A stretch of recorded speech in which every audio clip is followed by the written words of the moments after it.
Glória a Deus. Aleluia. Cumprimento a cada um e a todos com a paz do Senhor Jesus. Amém. Já abri aqui a nossa Bíblia. Em Atos capítulo 2. Atos capítulo 2, versículo 42.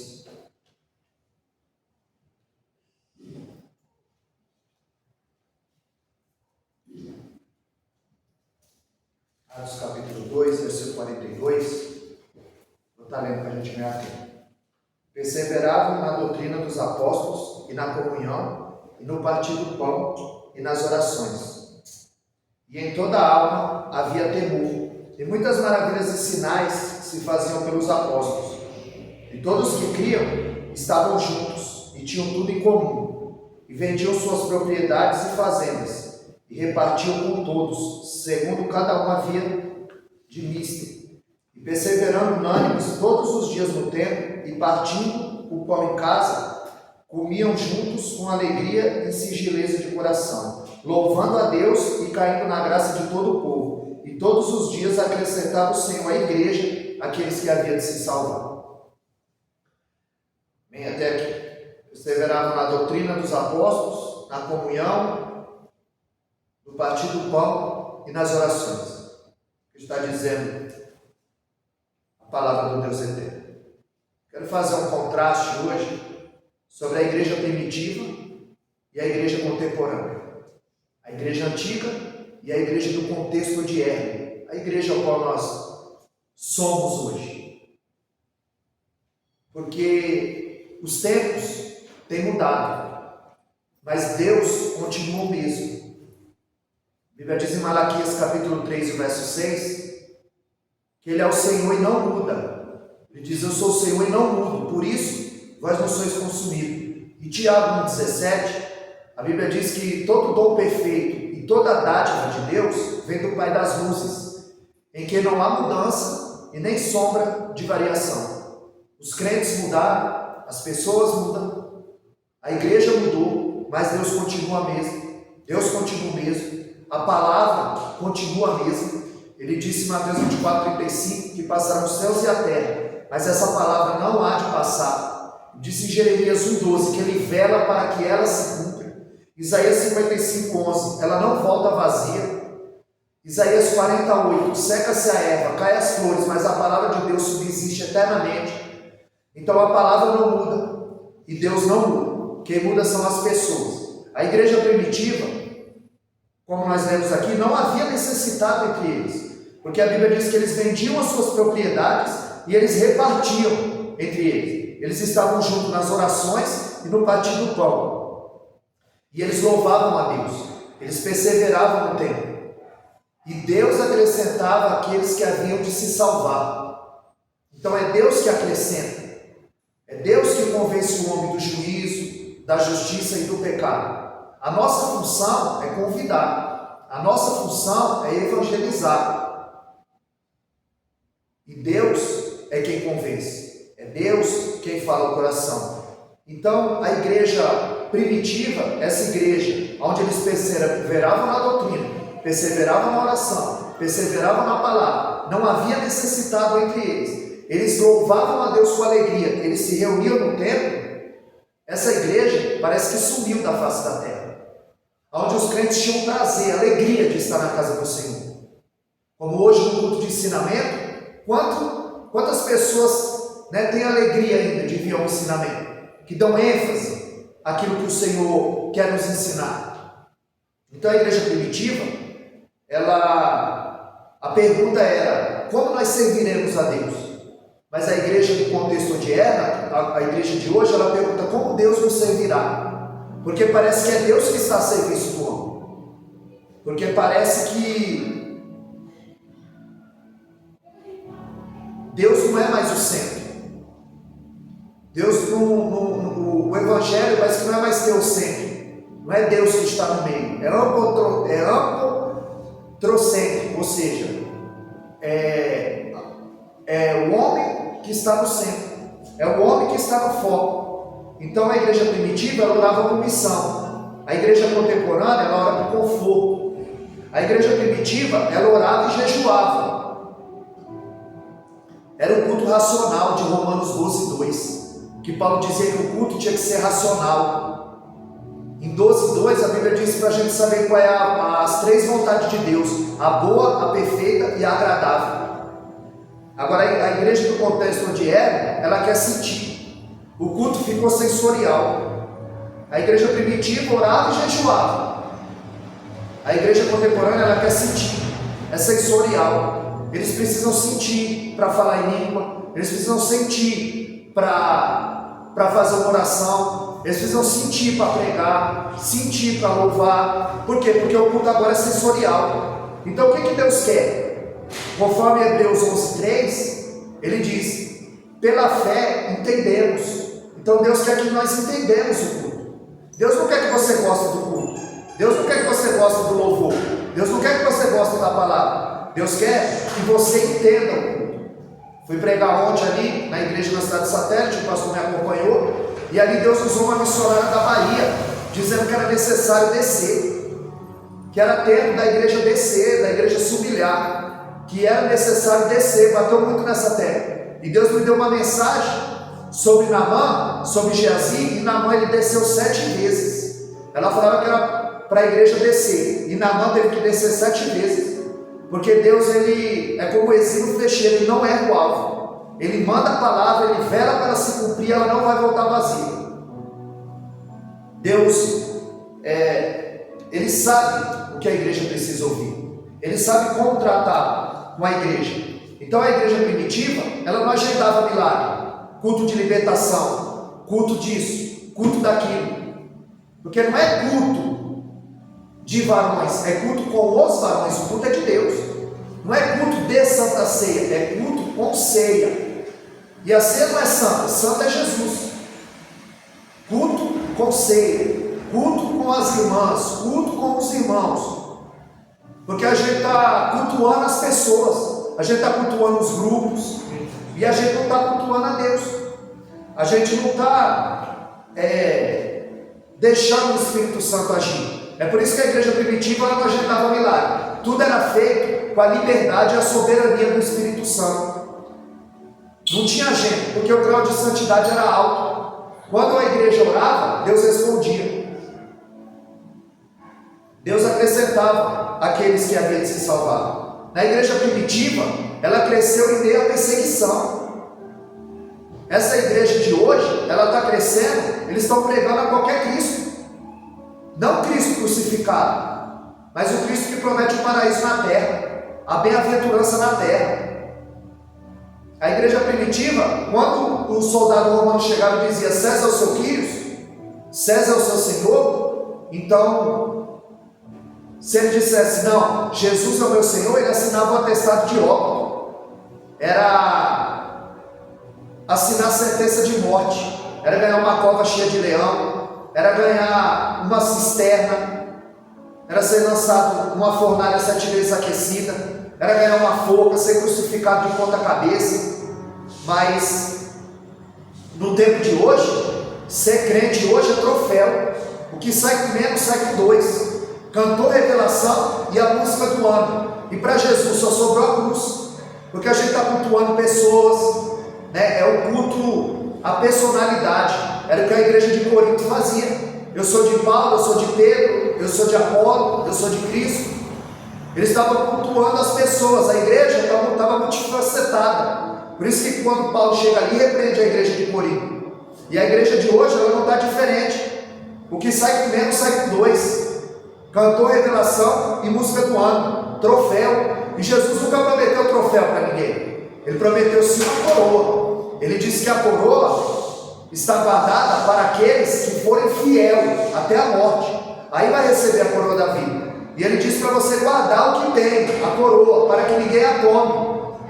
Porque o intuito do adversário é esse, é tomar. Então, eles não haviam necessidade, porque a igreja primitiva, eles vendiam o que tinha. Hoje é a teologia da prosperidade, é o câncer no seio da igreja, aonde Deus é reconhecido na vida das pessoas pelo que ela tem, e não pelo que ela é. Então, nós vemos aqui que você precisa prosperar. Porque se você anda a pé, se você está com o nome sujo, se você está endividado, se você tem uma conta atrasada, então Deus não está na tua vida. E Deus nunca foi reconhecido na vida de ninguém pelo que Ele tem, mas sim pelo que Ele é. Porque Deus, Ele sonda o coração. 1 Samuel 16:7, quando Samuel chega, ele vê Eliabe, ele acha que era ele, porque é a casca, é a aparência, é o verniz. E Deus disse: não, você só olha o que está diante dos olhos, o exterior, mas eu sondo o interior. Eu conheço. Então, o que acontece? É o câncer no seio da igreja, essa teologia da prosperidade. É o paraíso aqui e agora. É o paraíso na terra. Você precisa ter, você precisa possuir. E esse nunca foi o verdadeiro evangelho. Porque a teologia da prosperidade é assim: eu tinha um carro e hoje eu tenho dois. Jesus me ensinou a conquistar. Mas o verdadeiro evangelho, eu tinha um pão, eu tinha 2 pães e agora eu tenho um pão. Porque Jesus me ensinou a dividir. E o que o adversário fez? Ele queria mostrar para Jesus que é de prosperidade que se vive. Ele levou Jesus até o pináculo do templo e mostrou toda a glória e todo o reino desse mundo. Ele ofereceu fome e dinheiro para Jesus. Ele ofereceu um reino sem cruz. E é isso que eles querem: um reino sem cruz, sem sacrifício, sem renúncia. Porque não é da busca, a questão não é busca, a questão é renúncia. Ele disse em Lucas 9:23, aquele que quiser vir após mim, renuncie a si mesmo, tome a sua cruz e siga-me. Ali tem um convite e uma ordem. Tome a sua cruz, ordem. Siga-me. Convite. Ele queria mostrar que é de prosperidade que a igreja vive. É de prosperidade que os crentes vivem. Jesus disse que o crente vive é de toda palavra que sai da boca de Deus. Isso aqui aberto é a boca de Deus, isso aqui fechado é a boca de Deus. Porque eu só conheço a Deus através da palavra. Ele se revela a nós através da sua palavra, através da revelação da palavra. É por isso que Provérbios 29:18 diz que sem profecia o povo se corrompe. Profecia aqui não é isso que te digo e esse que te falo. Profecia aqui é ensino. É o que está tendo hoje. E que muitos já não querem. Já não é prioridade. A igreja primitiva, ela buscava santidade. A igreja de hoje, ela busca sinais.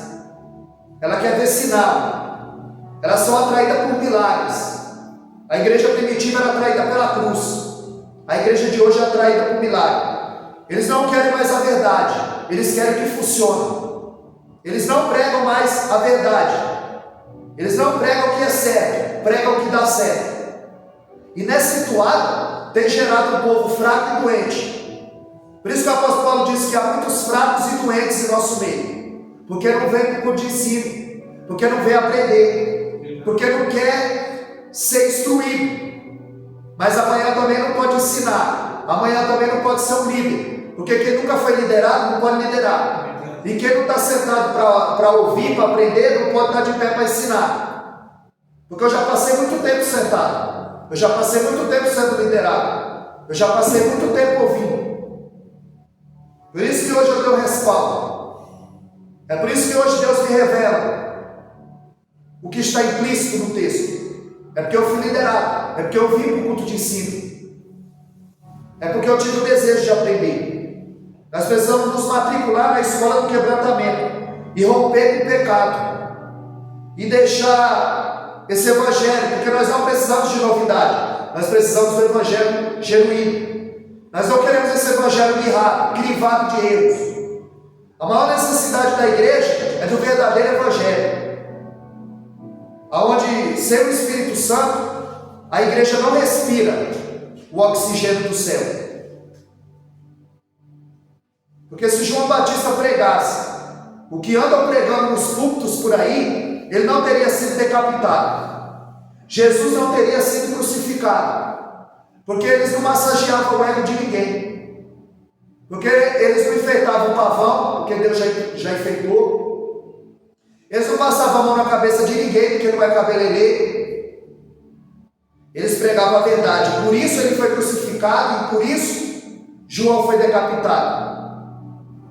Andam pregando um falso evangelho, o evangelho da prosperidade. Um evangelho que promete conforto e não sacrifício. Um evangelho que promete sucesso e não renúncia. Charles Spurgeon dizia: não se preocupe com quem entra e sai da igreja. Se preocupe com quem entra e sai do púlpito. Porque é do púlpito que Deus governa a sua igreja. É do púlpito que Deus envia a sua palavra. A igreja, ela quer riqueza na terra. Ela não foca a bem-aventurança no céu. O ser humano é o centro, antropocentro. Não é teocentro, é Deus que tem que estar no meio. É nesse evangelho Deus está a serviço do homem. A vontade dele tem que prevalecer no céu, não a vontade de Deus na terra. Tem morte na panela. Tem morte na panela. Esse evangelho tem ludibriado muitos obreiros, porque ele só alivia a dor do corpo, não alivia a dor da alma. Atrai uma multidão, mas eles não se curvam, se convertem. Esse evangelho é o homem que está querendo que Deus trabalhe em seu favor. Eles entram na igreja, mas não nascem de novo. Eles fazem parte da igreja da terra, mas não fazem parte da igreja do céu. O nome deles estão no rol da igreja, mas e no livro da vida? Eles são batizados com água, mas e com o Espírito Santo? Eles são filhos de crente, mas eles são filhos de Deus. Eles querem culto de si.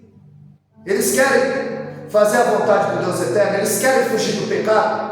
Nós dissemos ontem lá na igreja que o pecado é como um cartão de crédito. Na hora de usar, na hora de usufruir, dá prazer, é bom. Mas tem dia para a fatura chegar. Um dia a conta chega. A conta chega. O livro de Atos, a qual nós lemos, ela é uma dobradiça. Ela fecha os evangelhos e abre as epístolas. São atos do Espírito Santo através dos apóstolos, chamado Evangelho Sinótico, visão conjunta. Mateus escreve para judeus e apresenta Jesus como Rei dos Reis. Marcos escreve para os romanos e apresenta Jesus como servo sofredor.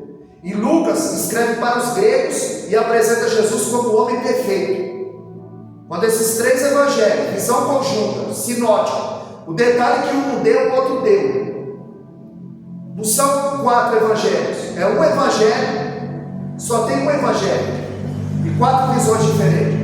Mas depois de 40 anos, que esses três já estão circulando na igreja, 40 anos depois é que João escreve a sua epístola, seu livro.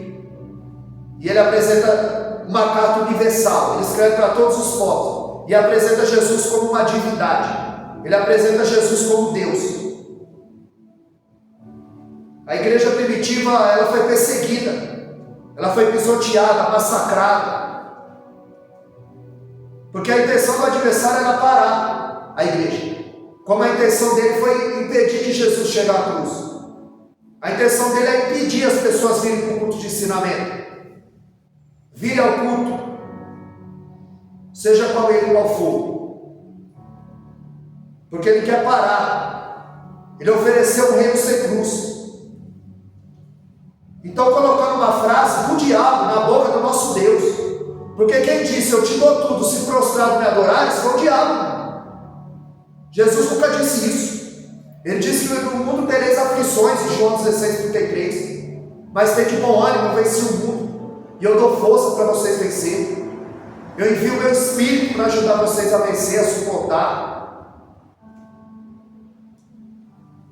Porque o adversário, ele quer ser adorado, mas ele não quer que você faça a vontade dele. Ele disse para Jesus: eu te dou tudo se prostrado você me adorar. E muitas vezes nós levantamos ídolos na nossa caminhada, ídolos na nossa vida. E ele não quer que você faça a vontade dele, ele quer que você faça a sua. Porque lá em Romanos 7:24, Paulo falou que o bem que eu quero fazer eu não faço, Mas o mal que eu não quero fazer, esse eu faço. Porque o querer está em mim, mas o mal também está. E o bem eu não consigo, mas o mal, esse eu faço. Porque Gálatas 5,17, o espírito contenda contra o corpo e o corpo contra o espírito. E ele opõe-se um ao outro para que não façais o que quereis. Então teu espírito quer adorar a Deus, mas a tua carne não quer. A tua carne trabalhou o dia inteiro, está cansada e quer ficar em casa.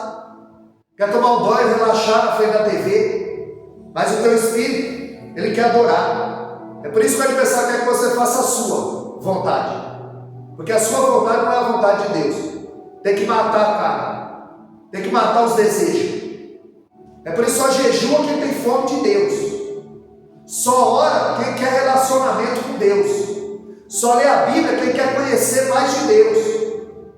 Por isso que tem muitos fracos e doentes em nosso meio, que não querem compromisso, mas eles querem as bênçãos do Senhor. Mas ele não quer o dono da bênção.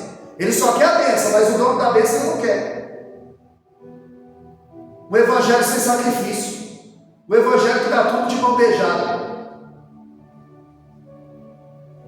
Em Mateus 16:18, Jesus disse a Pedro: as portas do inferno não prevalecerão contra a minha igreja. Porque o diabo tentou de toda forma parar a igreja. Jesus, quando ele ressuscita, ele fica 40 dias ensinando sobre o reino dos céus. E ele alertou em Lucas 24:49: ficai em Jerusalém até que do alto sejais revestidos de poder. Aí a Bíblia diz em João capítulo 20, verso 22, que eles estavam trancados, com medo dos judeus. Jesus se pôs no meio deles e disse: a paz seja convosco. Aí a Bíblia diz que Jesus soprou sobre eles e disse: recebei o Espírito Santo. Em Lucas 24:49 ele diz: ficar em Jerusalém até que do alto seja revestido. E quando eles foram vestidos? Em João 20:22, quando Jesus sopra, eles recebem o Espírito Santo, eles foram vestidos. E quando eles foram revestidos? Em Atos capítulo 2, verso 4, a Bíblia diz que veio um vento veemente, encheu a casa, e todos eles foram cheios, revestidos de poder, e começaram a anunciar a palavra com intrepidez, com ousadia, porque era a promessa do Pai, eles serem revestidos. E quando ele diz ali em Atos capítulo 1, verso 8: e sereis as minhas testemunhas, tanto em Jerusalém, na Judéia, em Samaria e até os confins da terra. Do capítulo 1 de Atos ao capítulo 7, a igreja foi de Jerusalém à Judéia. Em Atos capítulo 8, a igreja chegou em Samaria. Em Atos capítulo 9, a igreja chegou até os confins da terra. Porque é a promessa do Deus eterno. E quando ele promete, ele cumpre. A Bíblia diz em Romanos 10:23, para retermos firme a confissão da nossa esperança, porque fiel é o que prometeu. Em 2 Timóteo 2,13, a Bíblia diz que se nós formos infiéis, ele permanece fiel, porque ele não pode negar a si mesmo. E essa palavra no grego, testemunha, sereis as minhas testemunhas, essa palavra testemunha no grego é martíria, é mártir, é morrer pela causa. Jesus está dizendo: eu vou dar poder não só para vocês pregarem a minha palavra, mas eu vou dar poder para vocês morrerem pela minha palavra. Porque aquele que chama é aquele que capacita. Filipenses 1,6: o que chamou é fiel para aperfeiçoar, para te dar as ferramentas. Ele está dizendo: eu vou dar poder não só para vocês viverem, mas também para vocês morrerem. Foi esse poder que sustentou Estevão, o primeiro diácono da igreja, a qual ele trouxe ali de Gênesis até o tempo que ele vivia. Um dos maiores sermões da Bíblia. E a acusação contra ele era que ele falava contra a lei de Moisés. Mas a Bíblia diz que o rosto dele brilhava. E todos viam o rosto de Estevão brilhar. Porque Jesus estava dizendo: ele não é contra Moisés, ele é igual a Moisés. Porque quando Moisés desceu do monte, o rosto de Moisés brilhava. E Jesus estava dizendo: olha, ele não é contra Moisés, ele é igual a Moisés. O rosto dos dois brilham. Por quê? Porque ele tem a alegria de ser participante do sofrimento de Cristo. Em Atos 13:52, a Bíblia diz que os discípulos transbordavam de alegria. Eles acusavam Estevão. O apedrejaram até a morte. E a Bíblia diz que ele viu o céu aberto e o Filho do Homem em pé à direita de Deus. E a gente só vê Jesus assentado à direita de Deus. Nós cremos na Santa Trindade, o Pai, o Filho e o Espírito Santo. Deus, Jesus ao seu lado. E quando nós falamos Jesus está em nosso meio, representado pelo Espírito Santo. Porque Jesus está à direita de Deus. E quando nós dissemos Jesus está em nosso meio, 2 ou 3 é unido, em meu nome estou eu no meio deles, o Espírito Santo está operante na terra, dentro de mim, dentro de você, nos conduzia os apóstolos. E o que Jesus está fazendo em pé, à direita de Deus? A Bíblia diz em Mateus 10:32, que aquele que me confessar diante dos homens, eu confessarei diante do meu Pai, que está no céu. É quando o homem não nega, é quando o homem não recua, é quando o homem fica firme, aí Deus se coloca em pé e confessa teu nome diante do Pai. Foi esse poder que sustentou Tiago. Ele foi morto da espada, primeiro apóstolo a ser morto. Herodes manda decapitá-lo, e Pedro fica preso na prisão para morrer. Porque durante a festa não podia executar ninguém. Pedro vai ficar guardado 7 dias na prisão. A Bíblia diz que Pedro estava guardado na prisão. Foi Deus que o guardou. É Deus que nos guarda. Ele vai guardar a tua entrada e a tua saída. Salmo 121, verso 8. Ele vai guardar a tua alma. Ele vai guardar o teu pé. Não deixará vacilar o teu pé.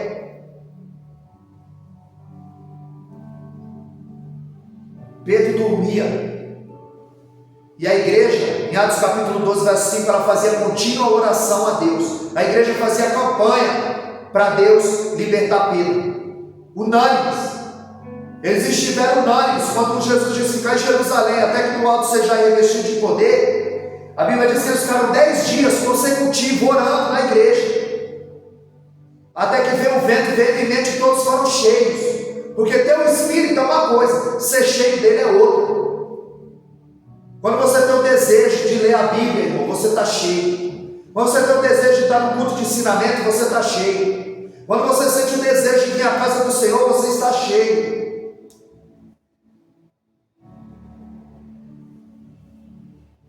A igreja fazia campanha, orava para Pedro ser liberto.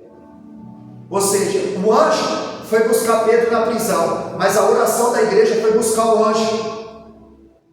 Porque tem resposta para a tua oração. Tem resposta para a minha oração. Começa Atos capítulo 12, Tiago sendo morto, Pedro preso e Herodes triunfante. Aí vai terminar o capítulo 12, quando Herodes aparece com uma roupa prateada. E o sol bate, começa a brilhar. E todos diziam: voz de Deus e não de homem. E ele tomou aquela glória para ele. A glória que não era dele, era de Deus. Aí começa o capítulo 12. Tiago sendo morto, Pedro sendo preso e Herodes triunfante. Termina o capítulo 12. Pedro sendo solto, Herodes morto e comido de bicho, e a palavra de Deus prevalecia e crescia.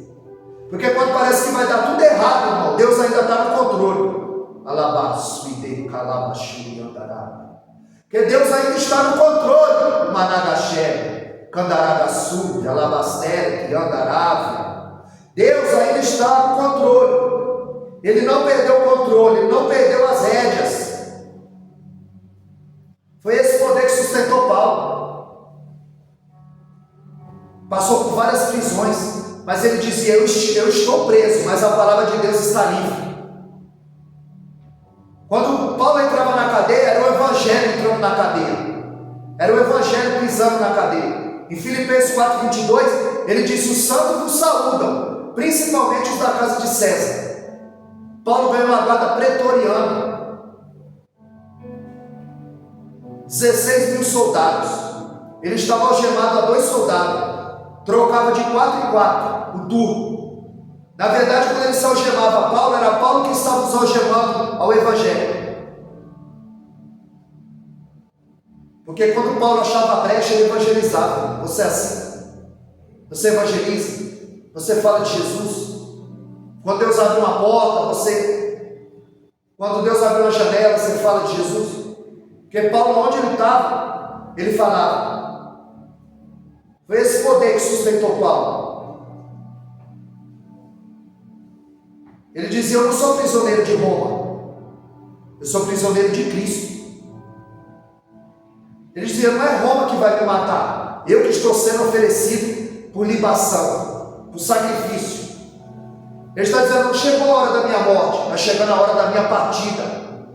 Partida no grego é singrar as águas, fazer a última viagem, desmontar o acampamento aqui e acampar lá, ao lado do meu Deus. É por isso que em Filipenses 1:21 ele diz que para mim viver é Cristo e morrer é ganho. Mas se está na carne ainda dá fruto para o reino, então eu vou ficar na carne, eu vou ficar mais um pouco.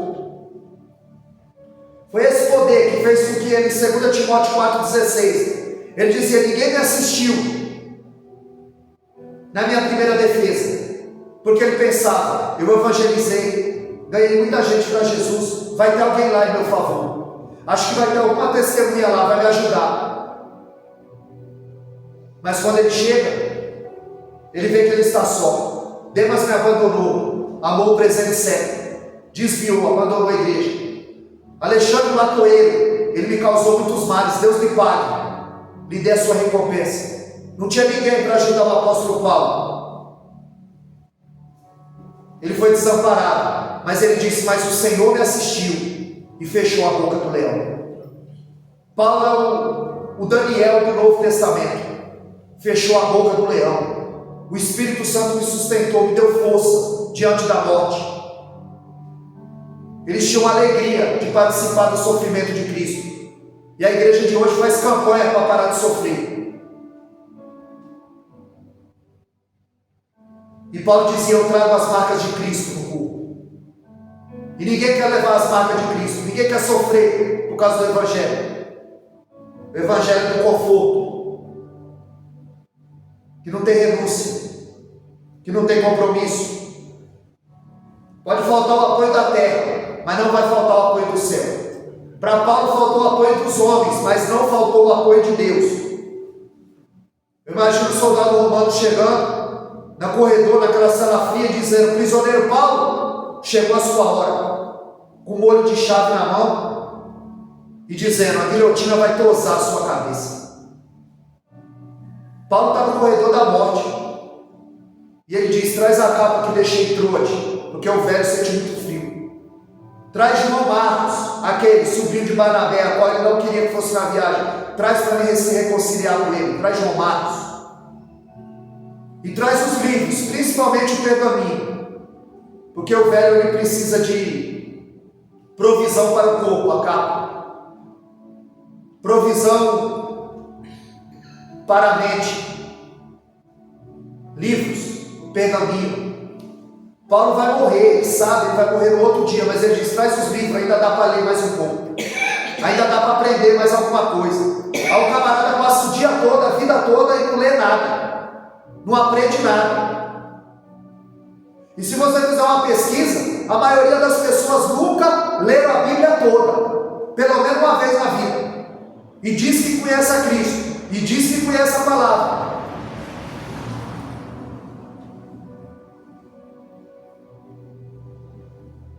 Soldado, prisioneiro Paulo, você quer dizer tuas últimas palavras? E achando que ele ia blasfemar, o apóstolo Paulo diz, Romanos 11:36, porque dele, por ele e para ele são todas as coisas. A ele a honra, a ele a glória e a ele é o poder para sempre. Porque Paulo conhecia que era Deus. Paulo não ia morrer, ele ia se engrasar. Ele ia ter um encontro com Deus eterno, que é muito melhor do que estar sofrendo nesse mundo. A igreja primitiva ela sofreu 3 ataques, porque o adversário queria paralisar a igreja. E hoje não é diferente. Você vai ver que o ataque continua. E como eu falei no início, Malaquias 3,6, ele disse: eu sou o Senhor e não mudo. Em Tiago 17, toda a boa dádiva e todo o dom de Deus vem descendo do Pai das luzes, onde não há mudança e nem sombra de variação. Ele não muda. O crente muda, a pessoa muda, a igreja muda, mas a palavra é a mesma.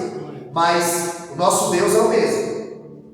O primeiro ataque que o adversário deu contra a igreja foi a perseguição. O primeiro ataque se deu de fora para dentro. Quando Paulo e João curam aquele homem, o coxo da Porta Formosa, 40 anos naquela situação, o poder não estava nele, estava no nome de Jesus.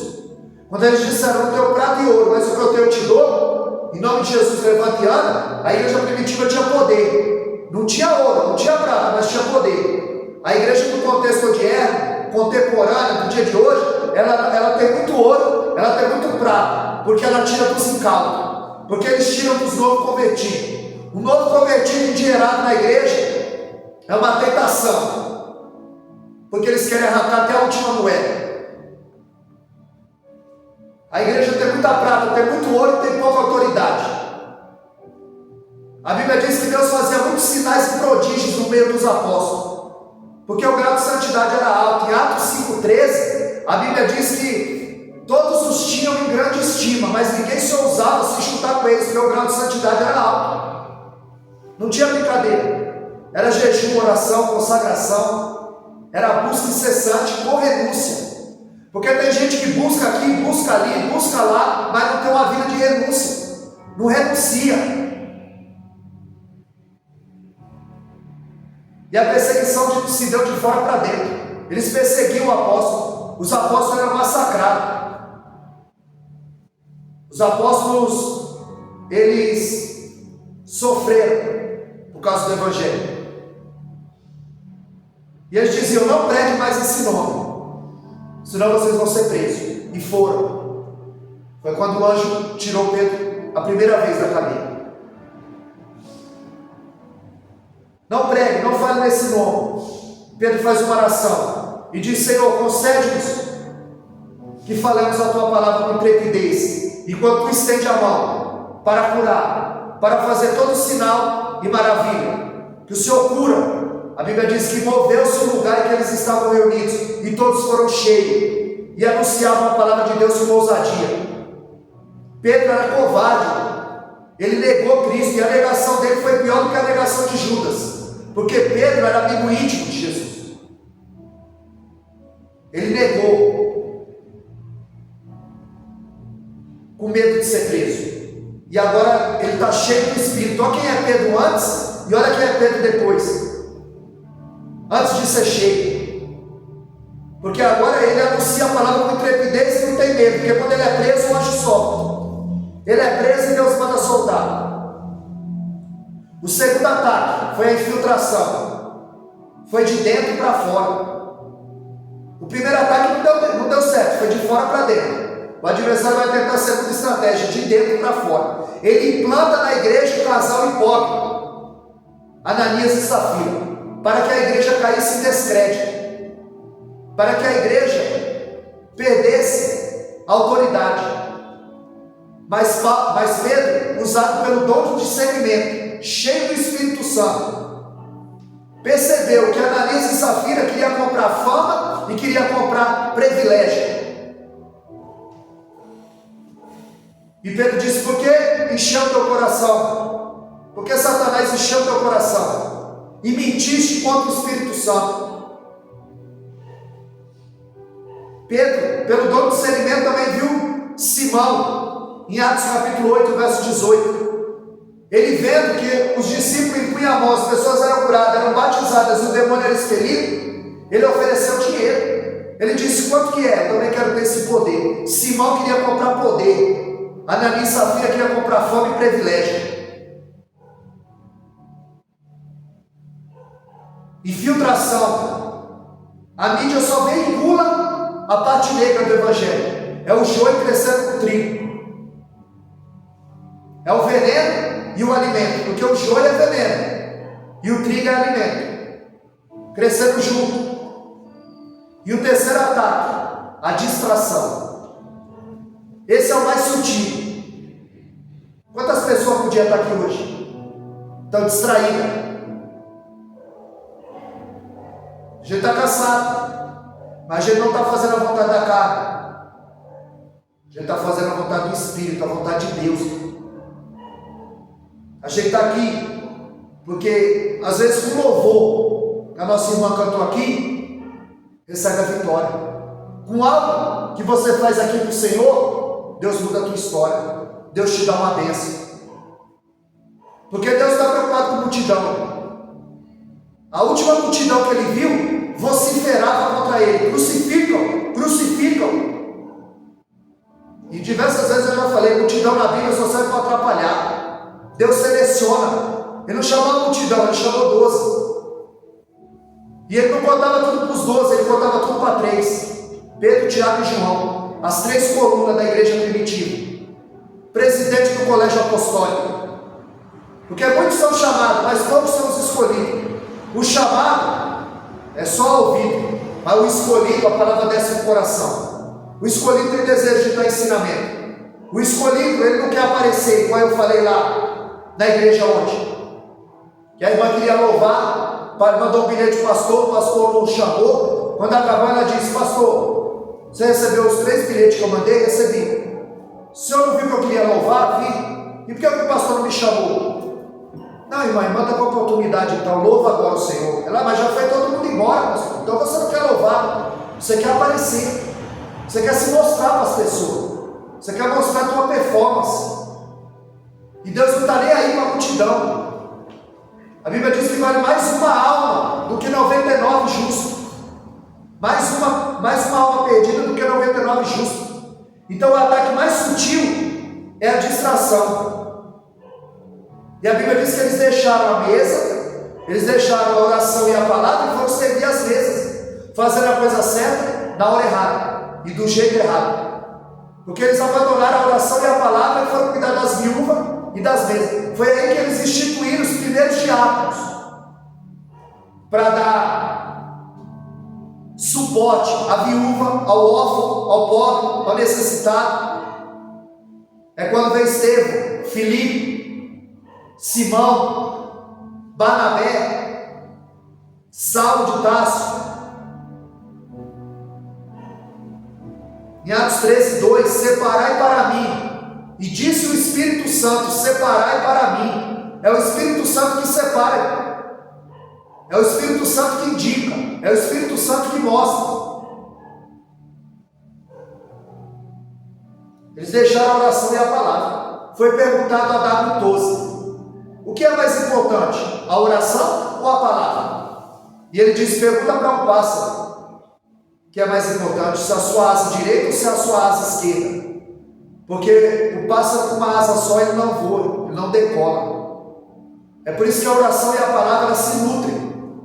Eu preciso ler, mas eu preciso orar. Eu preciso falar com o autor, porque esse aqui é o único livro que você lê e o autor está presente. Ele inspirou homens para escrever. Quando você pergunta para ele, ele te revela o segredo, o que ele quis dizer aqui.